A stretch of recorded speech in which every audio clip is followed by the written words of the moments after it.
जिस प्रकार से मध्य प्रदेश के गलियारों में खबर वायरल हो रही है कि 1 करोड़ रुपए मांगने वाले विधायक जी, हाँ दोस्तों आप समझ गए होंगे कि मध्य प्रदेश की सैलाना विधानसभा क्षेत्र के विधायक कमलेश डोडियार के ऊपर मेडिकल संचालक द्वारा लगाया गया है 1 करोड़ रुपए मांगने का आरोप।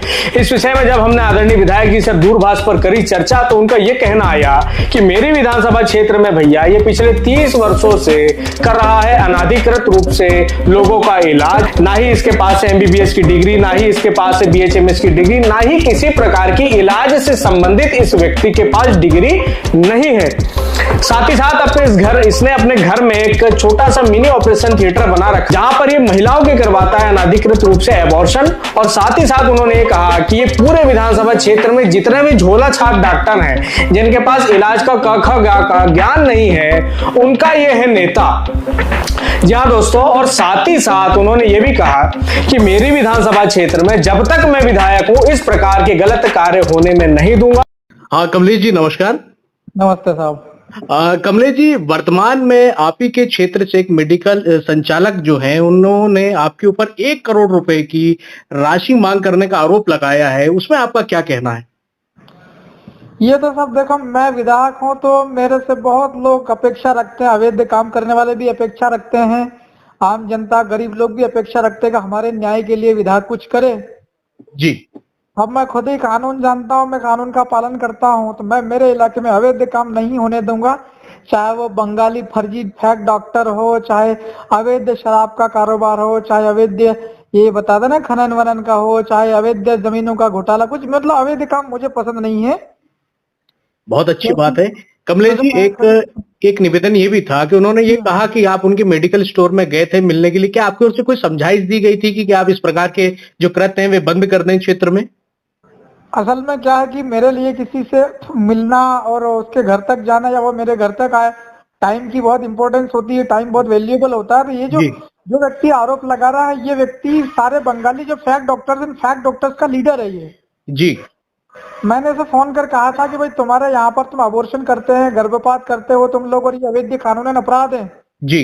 है ना, गर्भवती महिला का बच्चा गिरवाना आप लोग लोभ लालच प्रलोभन पैसे निश्चित रूप से। और दूसरा, आपको एक मेडिकल एक का प्रोफेशन बहुत संवेदनशील प्रोफेशन है। कोई सब्जी भाजी की दुकान तो है नहीं कि कोई भी आदमी सब्जी खरीद के सड़क पे बैठ जाएगा और बेचने लग जाएगा पैसा कमाने के लिए। निश्चित रूप से भाई यहाँ आम जनता गरीब लोगों की, मरीज तो वैसे भी शरीर से कमजोर होता तो ही तो मरीज कहते हैं उसको। जी जी जी। शरीर से पहले ही कमजोर होकर लोग आते हैं अपेक्षा लेकर के इलाज, और तुम लोगों के पास में किसी प्रकार की कोई डिग्री नहीं है, पढ़ाई नहीं है, परमिशन नहीं है वो प्रोफेशन करने के लिए। आपके पास में रजिस्ट्रेशन होना चाहिए क्लिनिकल का। जी जी जी। वो नहीं है, आपके पास में कोई ज्ञान नहीं है और आप लोग इलाज करने चले हो। कितने लोग मर सकते हैं, कोई कल्पना थोड़ी कर सकते हैं। एक अनपढ़ व्यक्ति या फिर एक फेक डॉक्टर लोगों का इलाज करेगा तो कितनी जाने चली जाएगी, कोई कल्पना नहीं कर सकता। निश्चित तौर पर इस प्रकार से तो यही समझ में आता है कि लोगों की जान के साथ खिलवाड़ किया जा रहा था। हाँ, कभी भी लोग मर सकते हैं उसके इलाज के चक्कर में। और मैं तो ये कह रहा हूँ कि वो डॉक्टर खुद मेरे यहाँ पर आया था 20 लाख रुपया लेकर के और कह रहा था 20 लाख रुपया आप ले लो और मुझे मेरा अवैध काम कई सालों से चल रहा है, मुझे अपना अवैध काम करने दो, क्योंकि मैं तो कई सालों से कर रहा हूँ, मेरे को किसी ने भी डिस्टर्ब नहीं किया। पहले भी विधायकों को मैं बंदी देता था जी। तो आप लोग भी ले लो और करने दो, मेरे पास डिग्री है ही नहीं और मैं 30 साल से प्रैक्टिस कर रहा हूँ। तो मुझे ये जानकारी लगी कि वो 30 साल से कर रहा है, वो भी अवैध है।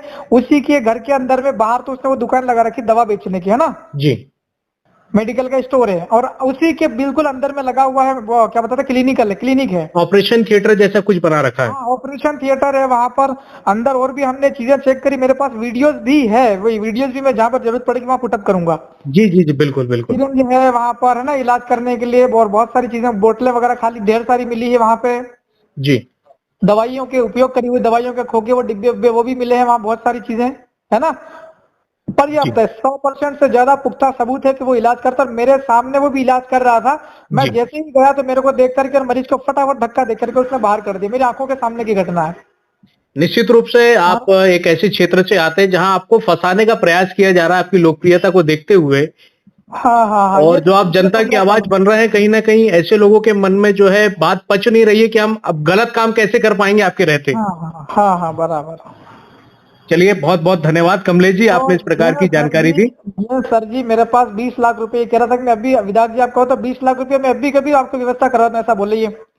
मैंने जी कहा जी देख भाई यार तू बंगाली डॉक्टर से मेरा बहुत इलाके का नुकसान हो रहा है, लोग बिल्कुल मतलब नौजवान नपुंसक टाइप बन रहे हैं क्या जी कि जी हाई वो रहता है ना हैवी, क्या बताते हैं उसको, हैवी एंटीबायोटिक देते हैं, ये हैवी डोज जिसको हम बोलचाल में बोलते हैं, और ये स्टेरॉइड करके दवाइयां होती है।